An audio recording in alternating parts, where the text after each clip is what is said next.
Kia ora, everyone. Welcome to this video of a story reading. There will be few videos like this following next week, and I will be reading you a story. It's a fairy tale, a folk fairy tale that is called Sirin Berries. It is about an 8-year-old girl, Lucy, who is trying to save her mother. This is, although a fairy tale, it's very suitable for adults and, of course, for children. But maybe it's a good idea to listen to it yourself first and then decide if it's suitable for your kids. So, let's begin.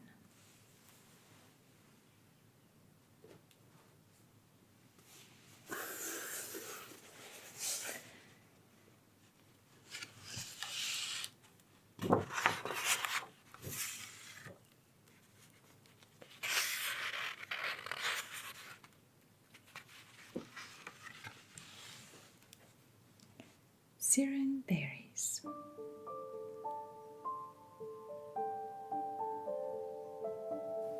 At first glance, this story might seem like just another children's fairy tale. But don't be misled by our young heroine's age. Some of the things that happened to her can only be truly understood by adults. Dedicated to Mikhail Cherney.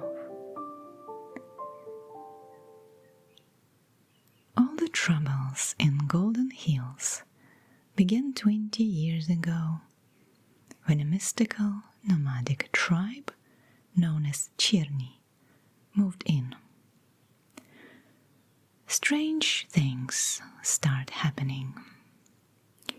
First of all, the sunflower fields, the pride of the town, vanished. Overnight, the golden flowers were reduced to pulp as it fed through a giant meat grinder. Top scientists and agronomists tried to restore the fields, but nothing worked. The sunflowers refused to grow. And then, a few months after the crops disappeared, people began to vanish too, without a trace.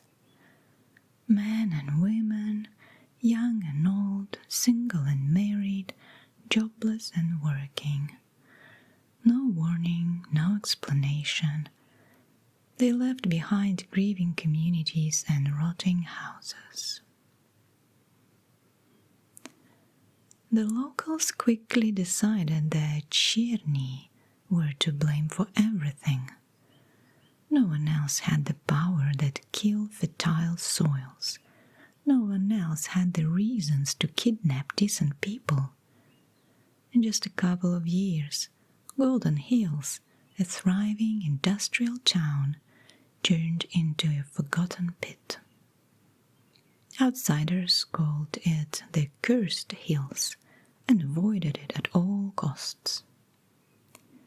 Fear gripped the town. Smiles became scarce. Kindness was a rare commodity. Every family dreamed of leaving, but few could afford to. One such family, longing to leave but too poor to do so, was home to an 8-year-old girl named Lucy. She had no father, and her mother was everything to her, her whole world. Lucy followed her everywhere like a little shadow, always ready to help, always trying to protect her. She was terrified that Cherney would harm her beloved mama or take her away forever, leaving Lucy all alone. That's why one hot summer morning, when Lucy heard a familiar clatter outside the window, she knew she had to act. "No, no, no, not Cherney, not today," Lucy whispered, sneaking up to the window.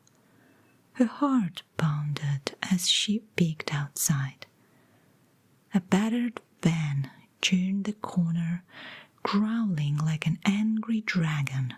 Smoke puffed from its exhaust and hood. The van let out a sharp honk. A cold sweat broke across Lucy's forehead.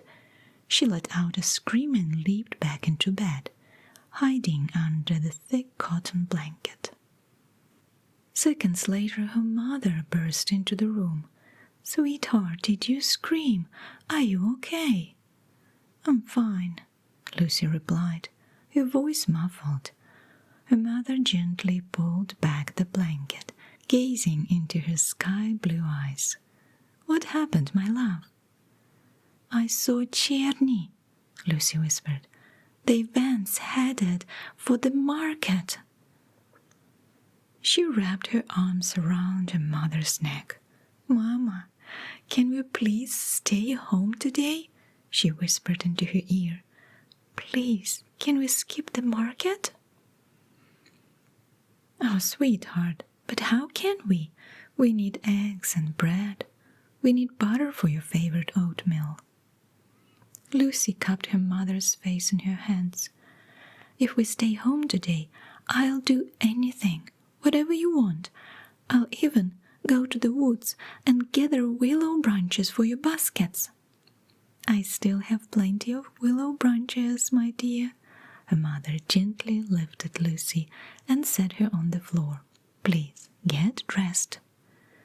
But instead of dressing, Lucy clung tightly to her mother's waist, burying her face in her skirt, breathing in the scent of willow bark.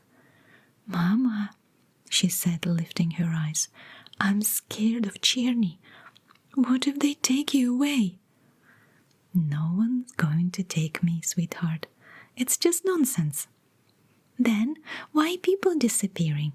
Why is our town called Golden Hills when everything is grey?"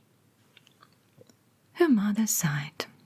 "No one really knows what happened to Golden Hills. Not everything in this world has an answer." She ran her fingers through Lucy's light brown hair and kissed her on the crown. "I promised I'll be okay. Come on now, let's pick out your dress." She took a white sundress from the wardrobe. "You'll stay close to me the whole time, right?" she said, helping Lucy into the dress. "Nothing scares me when we are together." "Why not?" Lucy asked, tugging her soft white fabric down. "Because you have magic inside." "What magic?" Lucy crossed her arms and squinted at her mother. "A very powerful one, sweetheart." "But I'm so small and weak." "Oh no, you're not." "Oh yes, I am." "Silly girl, I promise, one day you'll see what I see." After breakfast, mother and daughter set off for the market.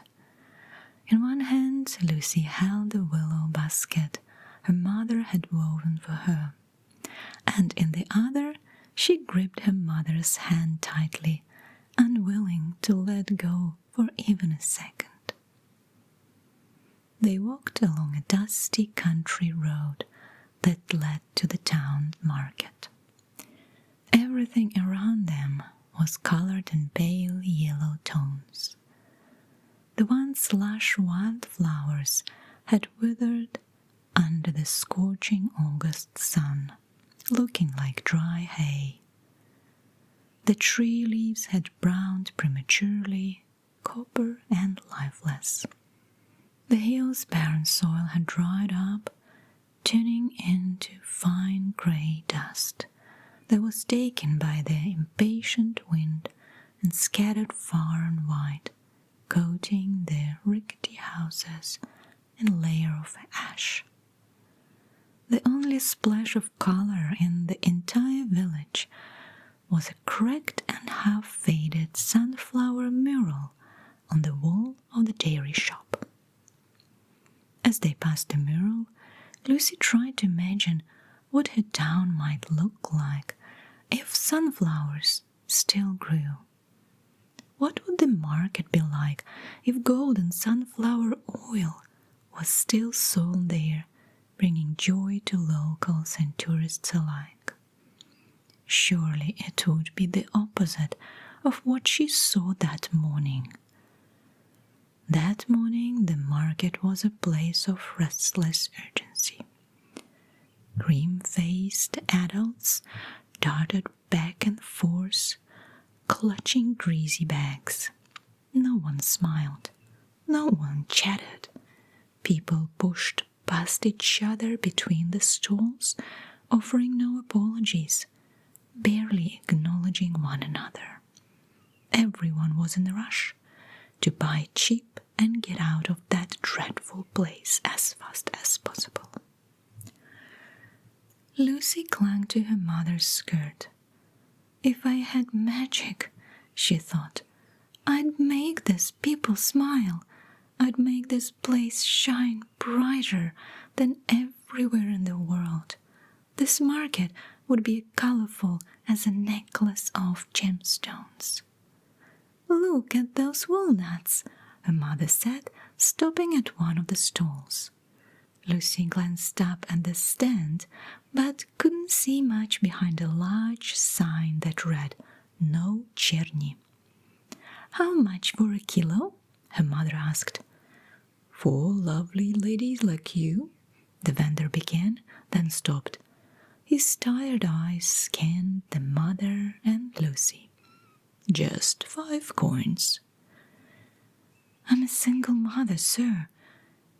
The few measly coins we have I earned by selling woven baskets. I can offer you 3 coins for the walnuts." She pulled out her purse and counted the money. 3 coins. The vendor sighed. "Fine. If that factory was open, maybe things would have been easier." "They would indeed," her mother replied. "Thank you."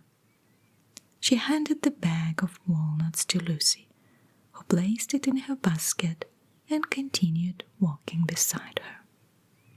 They passed a stall selling ceramic crucifix, each with a tiny red mark on Jesus' palms. Lucy swallowed hard and tightened her grip on her mother's skirt. The next stall was crammed with old books. On the cover of one was a fierce-looking woman from the Cherney tribe. She looked so terrifying that Lucy shut her eyes and shook her head. And while her eyes were shut, something bumped her shoulder and showed her. Her mother's skirt slipped from her fingers. Lucy opened her eyes, but saw no one, no person, nothing. "Mama!" she cried. "Mama, wait!" She dashed after her mother, but someone or something showed her again, harder this time. She stumbled, nearly falling. "Watch where you going, you little scatterbrain," said a woman's voice, accompanied by a metallic clinking.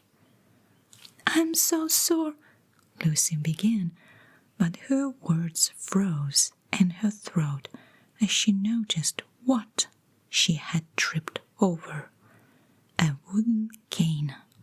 Next to it sat its owner, a woman from the Cherney tribe. Her hair, black as a moonless night, was tangled into a long braid. Her skin was dusky, her lips chapped, and cocked earrings jingled from her ears. She wore a crumpled pink dress the hem of which covered her legs down to her coal-black feet. "You are in a big trouble," said the woman, shaking her head. Her gaze was so intense, Lucy actually felt its pressure. "I'm really sorry," Lucy stammered. "I didn't mean to upset you." "She didn't mean to," the woman repeated mockingly. She reached into her pocket, pulled out a handful of sunflower seeds, and stuffed them into her mouth without peeling them. She chewed with her jaws wide, shifting the mash from one cheek to the other before spitting the pulpy mess into the ground.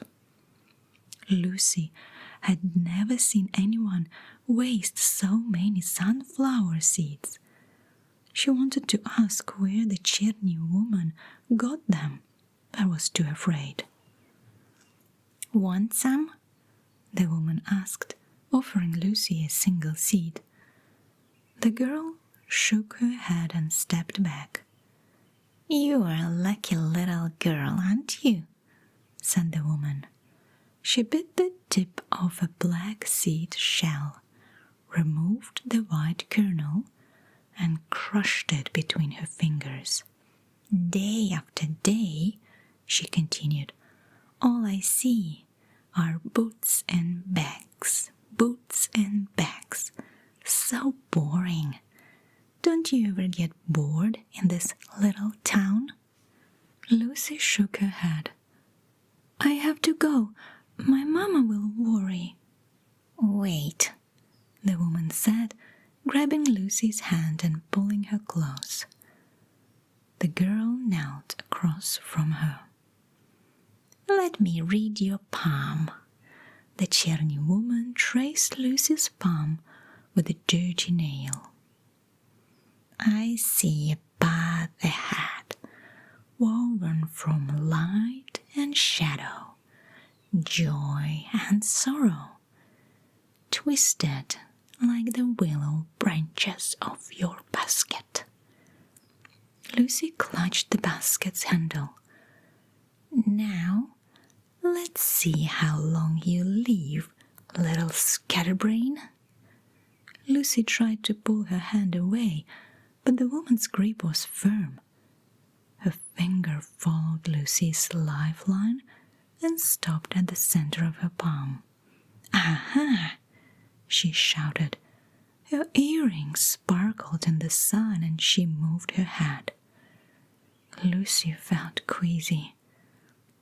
"I see a stinky darkness lurking in the corners of your dreams," the woman said, staring into her eyes. "Darkness make you blind." "I'm not blind," Lucy protested. "You are, but don't worry, scatterbrain. I know how to fix it. I'm going to give you a priceless gift." She drew a circle on Lucy's palm, and out of nowhere a small bundle of dried herbs appeared. "Put this in your mouth. Swallow it. You'll see what others can't." The woman's words reminded Lucy of what her mother had said that morning. "You have magic inside. One day you will see what I see." "Maybe this herb will awaken my magic," thought Lucy. "Maybe Cherney is helping me." "What are you waiting for, scatterbrain?" the woman said, nudging the herb bundle towards Lucy's lips. As it touched her mouth, the woman muttered something, and the bundle wiggled into Lucy's mouth uninvited. She flinched, but swallowed it. "Now you'll see what people have hidden for years, what they are ashamed of. Now you'll see the greatest secret of Golden Hills." "Okay," said Lucy. She looked around. Everything was the same. No secrets, no hidden truth. "I don't see anything," she said. "You are not just a scatterbrain. You are a dummy too," the woman smirked. "It takes time for the herb to soak into your blood, to reach your heart and eyes." "Ah, okay," Lucy said awkwardly. "Thank you." "Thank you," the woman scoffed. "You owe me now." "But I don't have anything." "Not yet," she said. "But you can get me something. Look at this."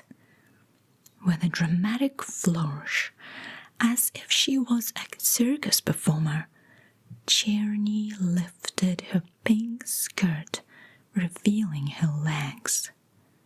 Lucy gasped.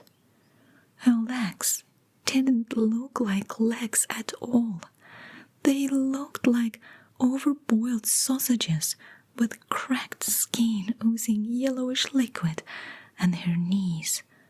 They were even worse, like rotting plums, so grotesque Lucy couldn't look away. "See?" woman said, pointing at her legs. "Useless. They can't get me work, can't bring me food, can't give me love. Every day I watch people with perfect legs walking and running. I want that too." "I need to go," Lucy whispered, but the woman didn't let her go. She placed both hands on the girl's knee, and Lucy couldn't move. Her legs felt heavy like stones. She tried to scream, but the herb had made her mouth numb. People bustled past, no one noticing, no one cared. Boots and bags, boots and bags. The woman leaned in and hissed, "Bring me the Sirin Berries." I don't know," Lucy whispered, trembling. "I've never heard of Sirin Berries." "Bring me Sirin Berries," the woman repeated, pressing her full weight into Lucy's knees. "Or I'll curse your mother, and she'll end up crippled like me." "No," Lucy's lips moved, but her voice wouldn't come. "If you don't want a crippled mother, you have to heal me," said the woman. "Listen carefully, scatterbrain. Tonight, go to the stone graves. Cross the field into the forest. Find the berries and bring them to me before dawn. If you bring the right ones, they'll cure me. Got it?" Lucy shook her head. The woman sighed. "What didn't you get?" "How do I get to the stone graves?" "You really are a scatterbrain," she groaned. "You've got legs and a head. Figure it out." I don't know. I just don't." "I heard there is a midnight train that stops at stone graves," she said. "But," Lucy began, but the woman cut her off. "I don't care how you get there, by land, by sea, or riding Baba Yaga's mortar. Bring me the Sirin Berries, or your mother will be cursed." With that, the Cherney woman removed her hands from Lucy's knee. Lucy jumped to her feet, grabbed her basket, and drove into the crowd in search for her mother. "Where are you, Mama?" she thought, weaving through the stalls. What if Cherney woman already cursed her? What if she's lying on the ground under one of the stalls, begging for help, while people walk by ignoring her. Lucy was so lost in her imagination that she almost missed it, the faint, familiar smell of willow bark. "Mama!" she cried. "There you are!" Her mother was fine, smiling. "Put this in your basket, sweetheart." She handed Lucy a small paper bag filled with blackberries. "Mama," Lucy said, trying to keep her voice steady, "can we buy some Sirin berries?" "What berries?" her mother asked. "Is this one of your games, sweetheart? I know you're bored. I'm almost done. Oh, look at these tomatoes." While her mother haggled with the seller, Lucy watched her mother's strong working legs. "No, I won't let this happen. Mama said I have magic. I have to protect her. But how do I get to Stone Graves?" The task Cherney had given her seemed impossible. She'd said to take the midnight train, but as far as Lucy knew, there hadn't been any trains in Golden Hills for years. There was an old railway station, yes, but the tracks were rusted, the power cables torn and sagging like willow branches. That evening, back home from the market, Lucy asked, "Mama, why do we have a train station here if no trains come?" "Well," her mother said, prepping willow branches for weaving, "long ago, when I was your age, our sunflower oil factory was booming, and trains came every day. The Golden Hill station used to receive thousands of passengers." "What happened? Why did the train stop?" "I don't know, sweetheart. Fewer trains came each day until one day they just stopped. Maybe it was because the sunflower died and the factory shut down." "So, no trains? Not even at midnight?" Her mother's fingers paused mid-weave. She squinted at Lucy. "Sweetheart, you don't actually believe in that silly story about the midnight train, do you?" Lucy shook her head. "Good girl. You're smart enough to know ghosts aren't real." "Ghosts?" Lucy's stomach twisted. The Cherney woman hadn't mentioned ghosts. Her fear doubled. She didn't want to meet any ghosts at the station. Noticing the color drain from her daughter's face, the mother said softly, "Sweetheart, don't worry. We'll save up and move to a big city, somewhere bright and beautiful, where people smile. I'll find a good job, and we'll buy an apartment in a tall, beautiful building with lots of kids your age. You'll never be lonely." She hugged Lucy close and kissed her curls. Lucy hugged her back, but this didn't calm her heart. "If I don't get the Sirin berries," she thought, "Cherney will curse Mama. And then how could she get a job? She'd have to beg in the market just like Cherney. I have to save her, no matter what."